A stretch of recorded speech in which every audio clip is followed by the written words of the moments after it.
ನಮಸ್ಕಾರ ಸ್ನೇಹಿತರೆ, ನಿಮ್ಮೆಲ್ಲರಿಗೂ ಯೋಗ ಮಾಸ್ಟರ್ ಚಾನಲ್ಗೆ ಸ್ವಾಗತ ಸುಸ್ವಾಗತ. ತಾವ್ಯಾರು ನಮ್ಮ ಚಾನಲ್ ಅನ್ನ ಸಬ್ಸ್ಕ್ರೈಬ್ ಆಗಿ ಬೆಲ್ ಬಟನ್ ಒತ್ತಿ ಹಾಗೂ ನಿಮ್ಮ ಅಭಿಪ್ರಾಯ ಅನಿಸಿಕೆಗಳನ್ನ ಬರೆದು ತಿಳಿಸಿ ಹೆಚ್ಚು ನಿಮ್ಮ ಸ್ನೇಹಿತರಿಗೆ ಶೇರ್ ಮಾಡಿ. ಸ್ನೇಹಿತರೆ, ನಾವು ಕಳೆದ 5-6 ವರ್ಷಗಳಿಂದ ಕುಂಡಲಿನಿ ಆಕ್ಟಿವೇಶನ್ ಕ್ಲಾಸ್ 1 ವರ್ಷದ ಕೋರ್ಸ್ ಅನ್ನ ನಾವು ಕೊಡ್ತಾ ಬಂದಿದ್ದೇವೆ.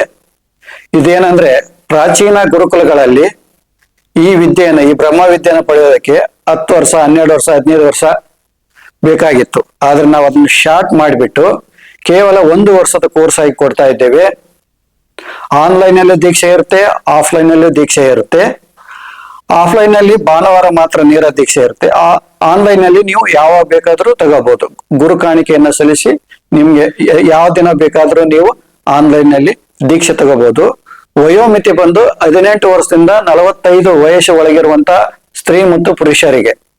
ಆಮೇಲೆ 45 ವಯಸ್ಸಿಂದ 55 ವಯಸ್ಸು ಒಳಗಿರುವಂತವರಿಗೆ ಕುಂಡಲಿನಿ ಭಾಗ 2 ಇರುತ್ತೆ. 1ನೇ ಭಾಗ 1 ವರ್ಷದ ಕೋರ್ಸ್ ಆಗಿರುತ್ತೆ, 2ನೇ ಭಾಗ 3 ವರ್ಷದ ಕೋರ್ಸ್ ಆಗಿರುತ್ತೆ. ಇದನ್ನ ಎಲ್ಲರೂ ಸದ್ವಿನಿಯೋಗ ಮಾಡ್ಕೋಬೇಕು ಅಂತ ನಾನು ಪ್ರಾರ್ಥನೆ ಮಾಡ್ಕೊಳ್ತಾ ಇದ್ದೇನೆ. ಅನಂತರ ಸ್ನೇಹಿತರೆ, ನಮ್ಮ ಯೂಟ್ಯೂಬ್ ಅಲ್ಲಿ ಬಲಗಡೆ ಮೇಲ್ಗಡೆ CC ಸಬ್ ಟೈಟಲ್ ಅಂತ ಇರುತ್ತೆ. ನೀವು ಅದನ್ನ ಆನ್ ಮಾಡಿಕೊಳ್ಳಿ. ನೀವು ಅದನ್ನ ಆನ್ ಮಾಡಿಕೊಂಡ್ರೆ ನಿಮಗೆ ಯಾವ ಭಾಷೆ ಬೇಕೋ ಆ ಭಾಷೆಯಲ್ಲಿ ಕೆಳಗಡೆ ಸ್ಕ್ರೋಲ್ ಆಗಿ ಬರ್ತಾ ಇರುತ್ತೆ. ಆಮೇಲೆ ಇನ್ನೊಂದು, ನಮ್ಮ ಯೂಟ್ಯೂಬ್ ಅಲ್ಲಿ ಪ್ಲೇ ಲಿಸ್ಟ್ ಮಾಡಿದ್ದೇವೆ. ನಮ್ಮ ಹತ್ತಿರ ಸಾಧನೆ ಮಾಡಿದಂತ ಎಲ್ಲ ಸಾಧಕರ ಅನುಭವ, ಅಭಿಪ್ರಾಯ, ಅನಿಸಿಕೆಗಳನ್ನ ನಾವು ವಿಡಿಯೋ ಮಾಡಕ್ಕಿದ್ದೇವೆ.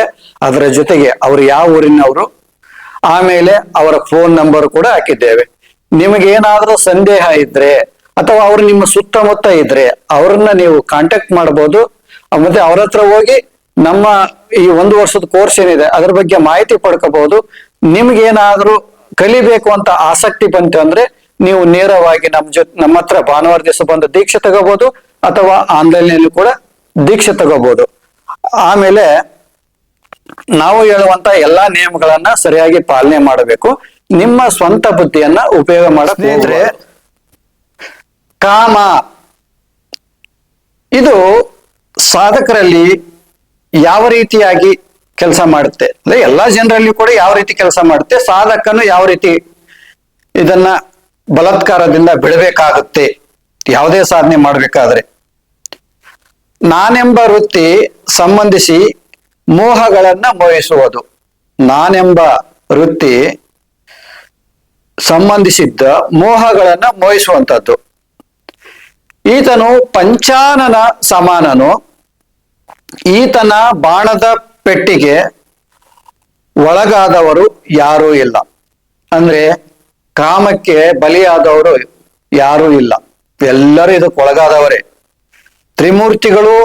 ತ್ರಿಮೂರ್ತಿಗಳಾಗಿರ್ಬೋದು, ವಿಶ್ವಾಮಿತ್ರ ಆಗಿರ್ಬೋದು, ಪರಶರಾಜಿ ಮಹಾಮುನಿಗಳಾಗಿರ್ಬೋದು, ಜೈಮಿನಿ, ವಶಿಷ್ಠ ಮೊದಲಾದ ಋಷಿಗಳು ಕೂಡ, ನಹುಷ, ಚಂದ್ರ, ಇಂದ್ರಾದಿ ಮೈಮರೆಲ್ಲರೂ ಕಾಮನ ವಶರಾಗಿ ಪ್ರಾಣವನ್ನ ಕಳ್ಕೊಂಡ್ರು.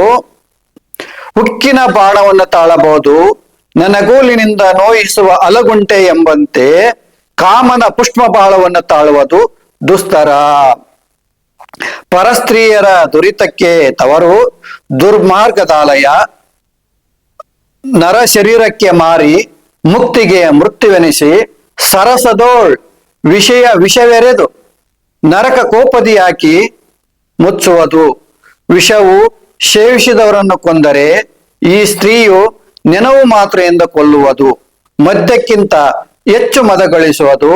ಕಾರಣ ಸ್ತ್ರೀಯರಿಂದ ದೂರಿರುವುದು ಸಾಧಕರಾದವರು ಒಳ್ಳೆಯದು. ನೋಡಿ, ಈಗ ವಿಷ ಯಾರು ಕುಡಿತಾನೋ ವಿಷ ಕುಡಿದವನು ಸಾಯ್ತಾನೆ. ಆದ್ರೆ ಸ್ತ್ರೀ ಮನಸ್ಸಿನಲ್ಲಿ ನೆನೆಸಿಬಿಟ್ರೆ ಸಾಕು, ಅವನ ಕೊಂದಾಕ್ತಾಳೆ. ಅದಕ್ಕೆ ಕಾಮ ಬಿಡಬೇಕು ಅಂತ ಹೇಳೋದು. ಸಗುಣಾದಿ ಸಂತತಿಯನ್ನ, ನಿಗಮಾದಿ ವಿಧಿಯನ್ನ, ತಪಸ್ಸಿನ ಸಿದ್ಧಿಗಳನ್ನ, ಜಗದಲ್ಲಿ ನಿನಗೆ ಸಿಗುವಂತ ಪೂಜ್ಯತೆಯನ್ನ, ಮುಂದೊದಗುವಂತ ಸದಾಶಿವ ಭಾವನೆಗಳನ್ನ ಮುಕ್ತಿ, ನಿನ್ನ ಗುರಿ ಏನು ಮುಕ್ತಿ, ಆ ಮುಕ್ತಿಯ ಸುಖವನ್ನ ಕೆಡಿಸುವುದರಿಂದ ಈ ಕಾಮವನ್ನ ನೀನು ಬಲತ್ಕರಿಸಿ ಸಾಧಕನಾದವನು ಬಿಡಬೇಕಾಗುತ್ತೆ. ಈಗ ಕಾಮದ ಹೇಗೆ ಗೆಲ್ಲಬೇಕು ಅಂದ್ರೆ 2 ಉಪಾಯ ಇದೆ. ಒಂದನೇದು ಸಾತ್ವಿಕ ಆಹಾರವನ್ನ ಮಿತವಾಗಿ ಸೇವಿಸುತ್ತಾ ಸ್ತ್ರೀಯರ ಸರ್ವಾಂಗವು ಅತ್ಯಂತ ದುರ್ಗಂಧವು ಅಸಹ್ಯ, ಸ್ತ್ರೀಯರು ಪ್ರತ್ಯಕ್ಷ ರಾಕ್ಷಸಿಯ ಸಮಾನ, ಗಾಣದೋಳು ಸಿಕ್ಕ ಕಬ್ಬಿನ ಹಿಂಡಿಯಂತೆ ಹಿಪ್ಪಿ ಮಾಡುವರು, ಹಾಗೂ ಸ್ತ್ರೀ ಸಂಘವು ಕೇವಲ ನರಕ ವಾಸನೆ ತಿಳಿದು ಅದನ್ನು ಮನ, ನೇತ್ರ, ನುಡಿ, ಶರೀರ ಇಂದ್ರಿಯಾದಿಗಳಿಂದ ಮುಟ್ಟದಿರುವಂತಹ ಬ್ರಹ್ಮಚರ್ಯದಿಂದ ಜಯಿಸುವುದು. ಸ್ತ್ರೀ ಮುಟ್ಟುವುದು ನರಕ ಮುಟ್ಟುವುದಕ್ಕಿಂತ ಕೆಟ್ಟದ್ದು ಅಂತ ತಿಳಿಬೇಕು. ಇದು 1ನೇ ಮಾರ್ಗ. 2ನೇ ಮಾರ್ಗ, ಸ್ತ್ರೀಯರೆಲ್ಲರೂ ಜಗದಂಬೆ ಸಮಾನರು, ಪಾರ್ವತಿ ಸಮಾನರು, ಅಥವಾ ನನ್ನ ತಾಯಿ ಸಮಾನರು ಅಂತಂದು ಪೂಜ್ಯರೆಂದು ತಿಳಿಯಬೇಕು. ಅಥವಾ ತಮ್ಮ, ಅಕ್ಕ, ತಂಗಿ, ತಾಯಿಯಂದ್ರಲ್ಲಿ ಅವ್ವ ಅಂತ ಅವರಲ್ಲಿ ವರ್ತಿಸಲು, ಅಮ್ಮ ಅವ್ವ ಅಂತ ವರ್ತಿಸಲು, ತಾಯಿಯಲ್ಲಿ ಮನಸ್ಸಾಗದಂತೆ ಅಂದ್ರೆ ಕಾಮವಾಸನೆ ಇಲ್ಲದೆ ಮನಸ್ಸಾಗದಂತೆ ಪರಸ್ತ್ರೀಯರಲ್ಲಿಯೂ ಕಾಮವಾಸನೆ ಹುಟ್ಟದು. ಆ ರೀತಿ ವರ್ತನೆ ಮಾಡಿದ್ರೆ ಹುಟ್ಟುವುದಿಲ್ಲ.